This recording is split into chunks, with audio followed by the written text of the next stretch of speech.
A neo-Nazi attacks a synagogue on Passover. Politicians politicize the tragedy, and Avengers Endgame is awful. We will examine how the tragedy in San Diego happened and why our culture no longer knows how to talk about tragedy. I'm Michael Knowles, and this is The Michael Knowles Show.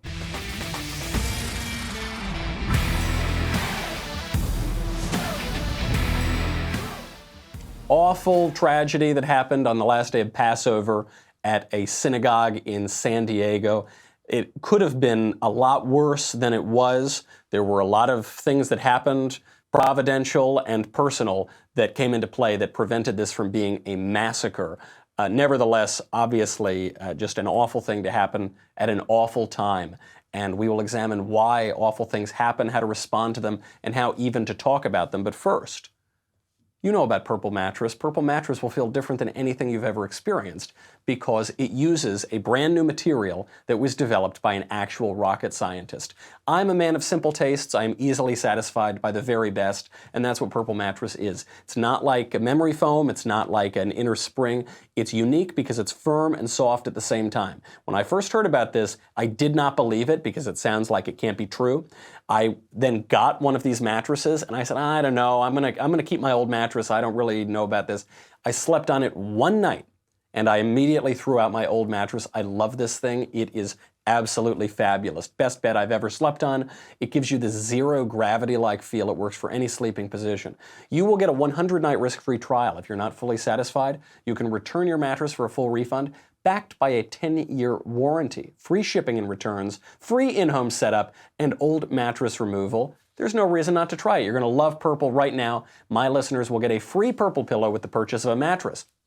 That's in addition to all the great free gifts they offer site-wide. Just text Knowles, Knowles, to 84888.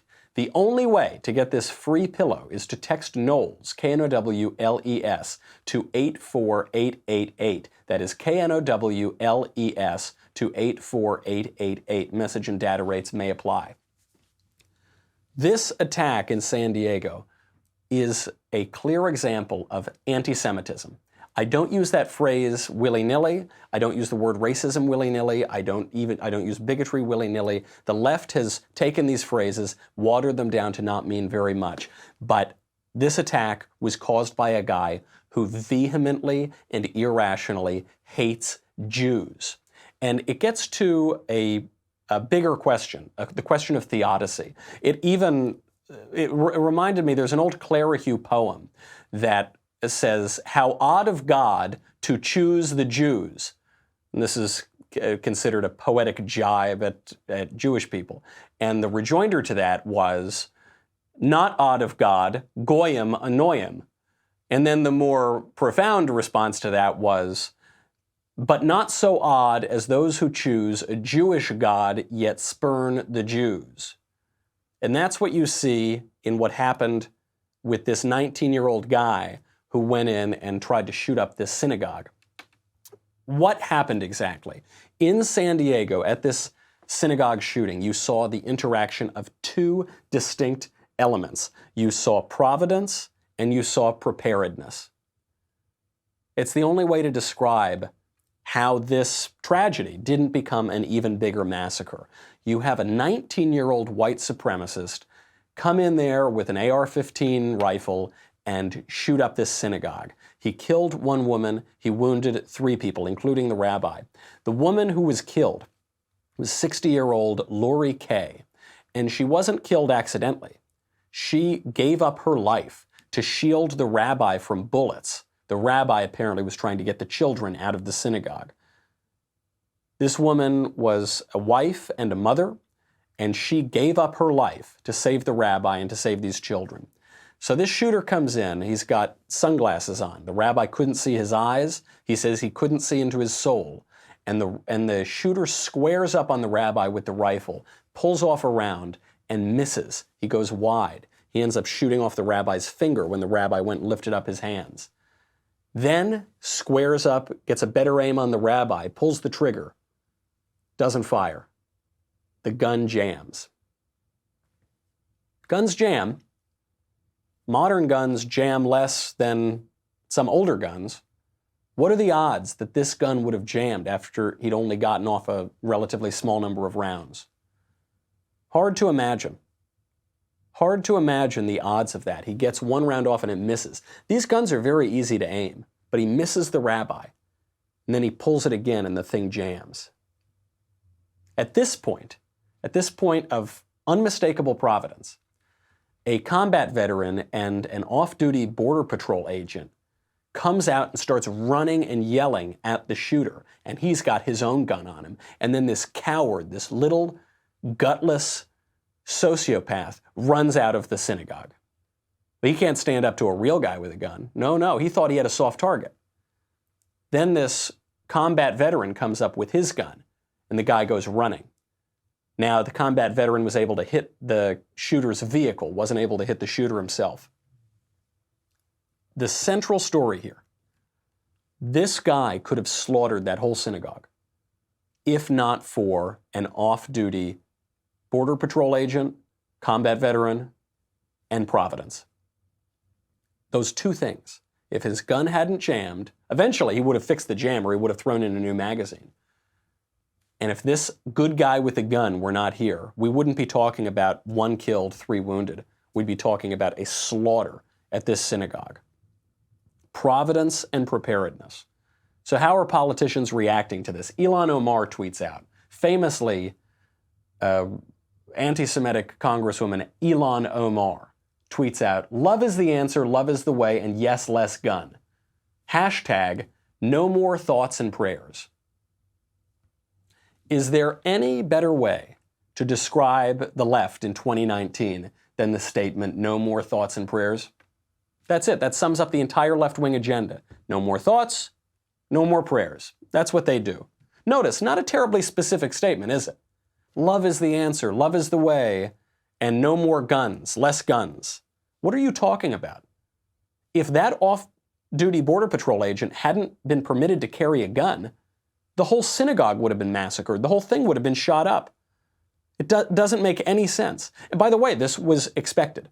The rabbi apparently was so afraid of an attack on his synagogue that he asked that off-duty Border Patrol agent to carry a gun. When this guy started to come back into his Jewish faith, he asked him to please carry a gun. I think the rabbi got a permit to carry a gun, though he didn't have one on him at the time. And fortunately, he prevented what could have been much wider killing. No more prayers. No more prayers is what she says. Prayer is the central issue. The shooter attacked these people while they were praying. The shooter attacked these people on a holy day that celebrates God's gift to the Jewish people of escaping from Egypt, of leaving Egypt and becoming their own nation, free nation. The shooter hated those prayers. These shooters who go in hate prayers. When you come out against prayers, as some people are doing on the left and in politics, you've lost the narrative. To oppose thoughts and prayers tells you the whole story. Now, after this tragedy, President Trump calls the rabbi of the synagogue, Rabbi Yisrael Goldstein, and he explains his gratitude for receiving this phone call. I received a personal phone call from our President Donald Trump. I was amazed to answer the phone and say the Secretary of the White House is calling. And he spent close to 10-15 minutes with me on the phone.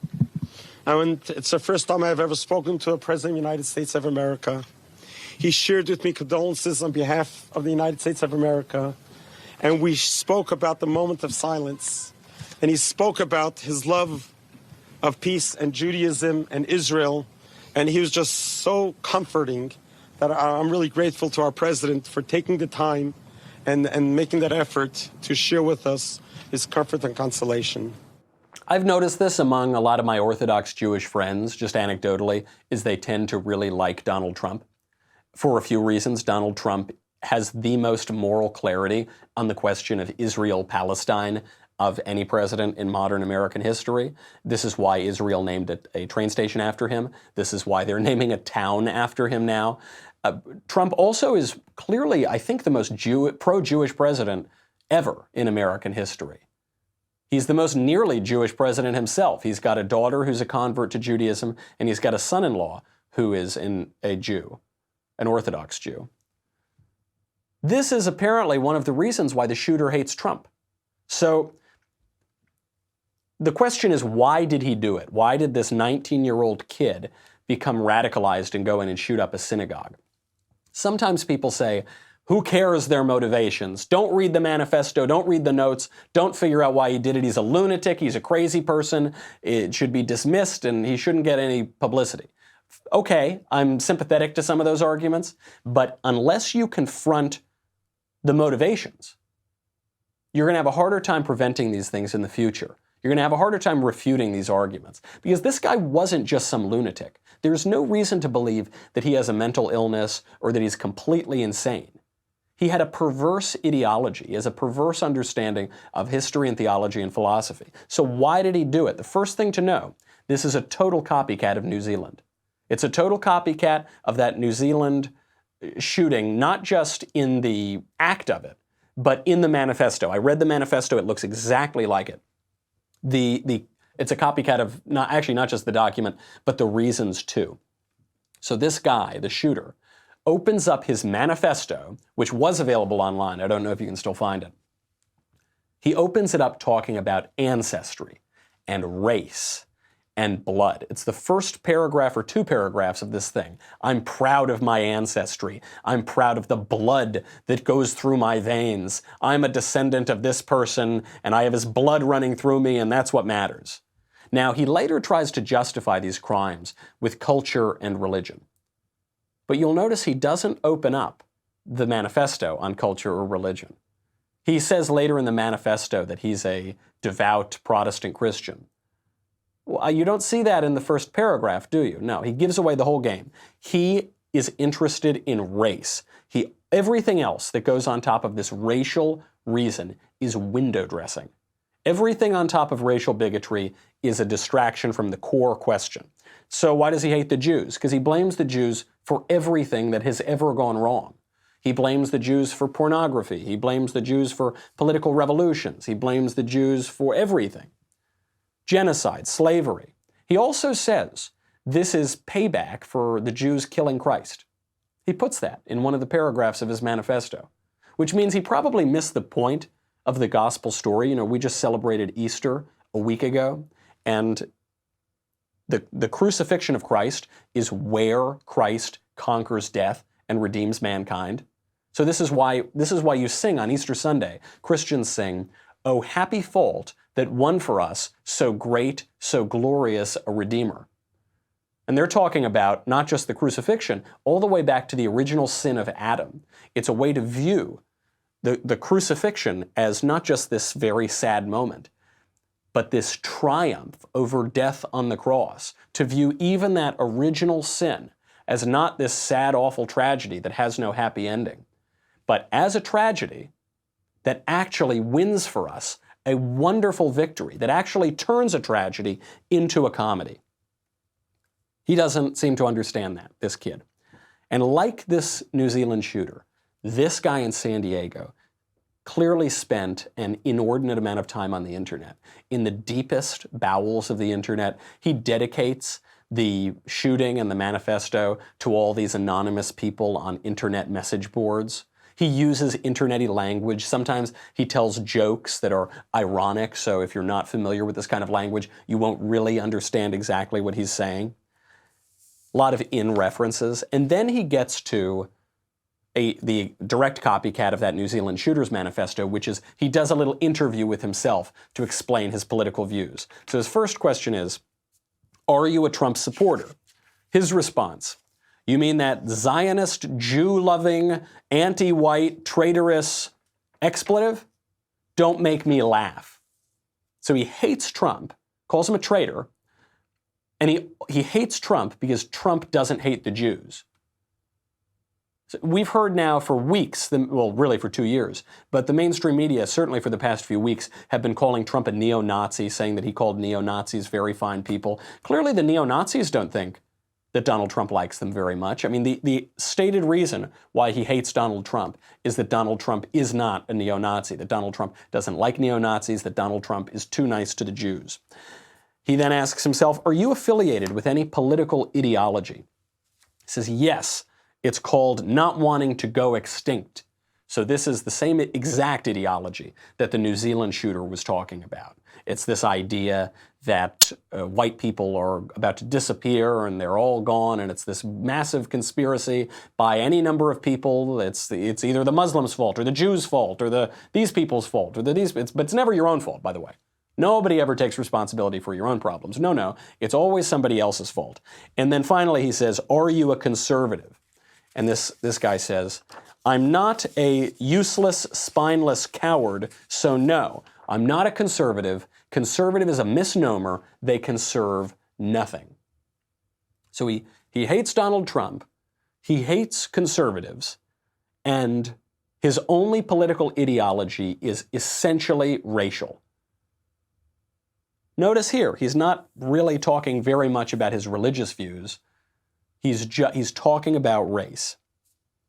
Now, you can read the rest of this manifesto if you want. It's just boilerplate, shallow, white supremacist ideology, so I wouldn't waste your time, but if you want to, you can probably find it online. Immediately in the wake of these things, anything that you do is considered politicizing the tragedy. Almost any way that you can respond, other than saying we're praying for the victims and we're praying for everybody involved, is considered politicizing the tragedy. And both sides accuse each other of politicizing the tragedy. And generally speaking, politicizing the tragedy is mostly nonsense. Why is that? Because what is politics? Politics is just the way that you and I interact with each other in civil society. Politics is the way that we all get along underneath the same government. So virtually any way you respond could be accused of politicizing a tragedy. It's the same kind of phrase when you hear people say, we can't legislate morality. That's another one of these mostly meaningless phrases. Listen, I just believe we shouldn't legislate morality. All legislation touches on some aspect of morality. The law exists to codify some aspect of the moral law. This is obviously true of healthcare. All the arguments for healthcare are, it's evil to let people die in the streets. It's evil to not let certain people go get medical treatment for free. It's evil not to pay for people's cosmetic surgery. It's all moral arguments. This is true even of taxes. The arguments for raising taxes are, it's wrong, it's unfair, you're not paying your fair share. Or, conversely, we need to lower taxes because I have a right to my liberty. I have a right to my property. It's my natural right from the natural law. This is morality, baby. Every aspect of the law has to do with morality. And almost any interaction that we have each other in some way touches on politics. Now, that doesn't mean that there aren't inappropriate ways to respond to a tragedy. There are appropriate ways and there are inappropriate ways. And one of them, by the way, is Alexandria Ocasio-Cortez's. So she tweets out, right after this happens, quote, heartbroken to hear of the San Diego synagogue shooting, particularly so on this final day of Passover. We have a responsibility to love, to protect our neighbors. The longer the Senate delays holding a vote on H.R. 8, the more we put Americans at risk. What? Heartbroken to hear about this. We should protect our neighbors. If you don't vote for the very specific gun control legislation that I want you to vote for, you are basically responsible for shooting up a synagogue. That's an inappropriate way to respond to a tragedy. Inappropriate way to respond to a shooting. In part because it's just not true.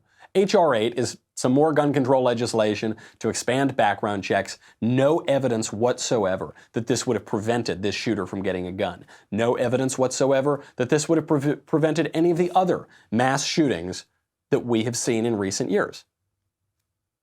So we ask ourselves, how could we have prevented this shooting? How could we have stopped this? More gun control? No. There's no evidence that any major gun control law that's been proposed would have stopped any of these things. How about if law enforcement had somehow caught this guy earlier? I guess that would have stopped it, but how would they have caught the guy? The guy who did it had no prior contact with law enforcement. The guy before that, before the shooting happened, he was basically a model citizen. He wasn't arrested, he didn't have any priors. Well, maybe if we were able to catch mental illnesses earlier. Again, there's no evidence this guy has a mental illness. When you read that manifesto, it's perverse, but it's not insane. It's a perverse ideology that he's following down to its own logical conclusions. But it's not the ravings of a lunatic. It's the ravings of a bigot who's filled with hatred, who becomes violent. None of those precautions would have prevented this shooting or any other. None of them. Fortunately, the shooting was prevented from becoming much, much worse. One person dead. It's a tragedy. It's less tragic than had the entire congregation been killed. How was that prevented? Providence and preparedness. A gun jamming at exactly the right time, and a guy who was carrying a gun. The greatest, most obvious evidence that gun control would not have prevented the shooting. More gun control may have made the shooting a lot worse. What does it all boil down to? Is it's hard for us to accept that evil exists. How odd of God. How odd of God that in this creation of ours, there's evil and suffering. And it's not just evil and suffering for people who make bad decisions. It's evil and suffering for innocent people. One of the people who was shot at this synagogue was a little girl, was shot in the leg. I think she was 8 years old. This 60-year-old woman gave her life to save her rabbi. Totally innocent. Another man, that little girl's uncle, shot. Innocent. Why do bad things happen to good people? Why does a little kid get leukemia? How odd of God. How do we accept tragedy? The reason that we can't have a coherent political conversation about this, actually, we can't have a coherent cultural conversation about this. We can't have a coherent cultural conversation because we cannot have a coherent religious conversation. It's not just that there are attacks on synagogues. Obviously, there was the attack on the mosque in New Zealand. Obviously, there have been countless attacks and desecrations of churches throughout France and throughout the West. There was another attack that just occurred on a Protestant church in Africa, 5 people killed, including the pastor of that church. There is an attack broadly on religion, and it's really too bad because the only way that we can understand this tragedy is religion. This is the question. We live in a fallen world, and all we want to do is perfect it. All we want to do is say, oh, just one more law, one little bit of money, just one tweak to the regulatory state, and then no more tragedies. No, that's not how it works. No government program will end evil. And so we can't accept the tragic fact of life. Ironically, then, we can't accept the fact that justice exists. If we can say right now with a good deal of certainty there's really nothing we could have done as a society before this shooting to stop it, what about afterward? Is there some justice that we can have now? Unfortunately, in the state of California, about a month ago, Governor Gavin Newsom put a moratorium on the death penalty. The dog who shot up that synagogue should be taken out back and killed by the state, by the civil authority. The state should execute him. He should die. He should die because that is just, and that will give us some modicum of justice. It is important because it can deter other shooters. It is important because he deserves it, because it is punishment, because he committed a crime, and that demands retribution. But we don't understand the tragic fact of life, and so we don't understand justice either. We think there's some way to fix it, some way to just make it all better. No. We can now, though, at this moment, we can enact justice by putting down this killer like the dog he is, to claim some modicum of justice. We can't do that, though, can we? You know, speaking of Alexandria Ocasio-Cortez, she's in trouble again because she came out and she used this tragedy to try to push her own gun control legislation. And then it was pointed out, she never said anything about the Sri Lanka church attack. Killed 300 people on Easter Sunday. 300 people. And she never made a statement about it. Alexandria Ocasio-Cortez tweeting 25 hours a day. And so Kellyanne Conway goes out on television and says it's a little weird that she doesn't talk about this. And Ocasio-Cortez responds, "Hello, Ms. Conway. On Easter, I was away from tech visiting my grandmother in Puerto Rico, which continues to suffer from the White House's incompetent disaster response. Are you trying to imply that I am less Christian? What's the point of you bringing this up on national TV?" The point is very clear. Alexandria Ocasio-Cortez is only going to comment on things that affirm her narrative. And the killing of Christians around the world does not affirm her narrative. Doesn't affirm her narrative on intersectionality or victimhood or religious bigotry. Christians can never be the victims, according to Ocasio-Cortez. And even when she comments on the synagogue shooting, it's just to push her own legislation that wouldn't have prevented it and might have made the shooting worse. That's the point that Kellyanne Conway is making. Now, did AOC understand this? Probably not. But we don't understand how to talk about tragedy either. And this becomes apparent in all of our fiction, in all of our novels, in all of our movies, including the biggest movie that came out over the weekend, Avengers Endgame. There were a lot of problems with it. I hate the Marvel movies to begin with. But one of the central problems is we can't talk about tragedy. We have such a shallow view as a culture about tragedy. We will get to that in a second. Then we'll get to a little political wrap-up because there's a lot of very bad news for Joe Biden, and it's worth talking about because his campaign is floundering. But first, got to go to dailywire.com. $10 a month, $100 for an annual membership. You get me, you get the Andrew Klavan Show, you get the Ben Shapiro Show, you get to ask questions in the mailbag, you get the Matt Walsh Show, you get Another Kingdom, you get to ask questions backstage, and you get the Leftist Tears tumbler. Very important, the only vessel capable of holding all those salty, delicious leftist tears. Go to dailywire.com. We'll be right back with a lot more.